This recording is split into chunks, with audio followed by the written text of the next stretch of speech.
wow, may option ako magpabuntis kay Rico Blanco. Diba? Pero nakakatawa. Pero I do think that he will be a great father if he chooses to. Yun nga, sinasabi niya, tatay na din naman siya sa mga pamangkin niya. And ano, pero yun, iba pa rin pag sa'yo. But I think definitely magiging mabuting ama. So, ganun tingin mo kung wala kayo ni Dominic? Kung wala Ay, kayo. hindi ko alam. Hindi ko niisip na wala si Dominic eh. First, banggit mo na how are you, Dominic? Right? Very good. Very, very good. We've been spending more time with our families. Like me with his family. Okay. Visited my mom also nung Mother's Day.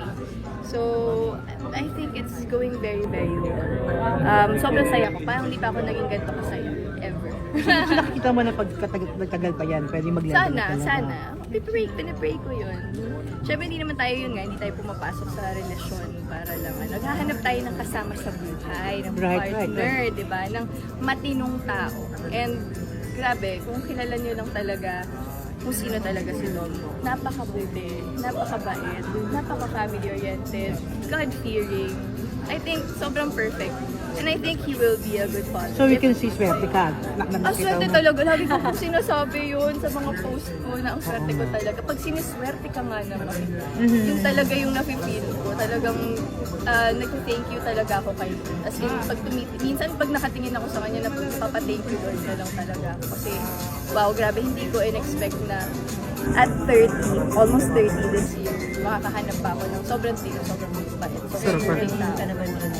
Grabe, prayer reveal!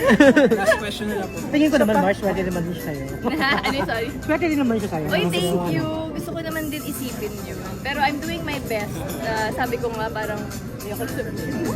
Parang first time sa lahat ng mga naging relationships ko, parang ako yung red flag Parang gano'n. Talaga, hindi naman ako red flag. Pero alam mo yun, sa aming dalawa, ang bait niya talaga. Yung wala ka talagang masasabi.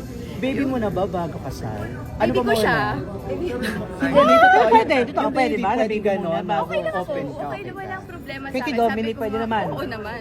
Yun nga sabi ko, I think si Dom magiging mabuti siyang ama. Kaya maghiwalay kami. Kaya dahil nakikita ko how he is with his family. Yung mga pamangkin niya, sobrang mahal na mahal niya yun. Actually, kahit na nga lang yung pakikitungo niya sa mga aso ko na parang niya talaga, yung love niya talaga, nakikita ko na ang laki ng puso niya. At saka, ang buti-buti ng puso niya. And I would be more than happy kung mag-project babe. Sorry, Alam mo na.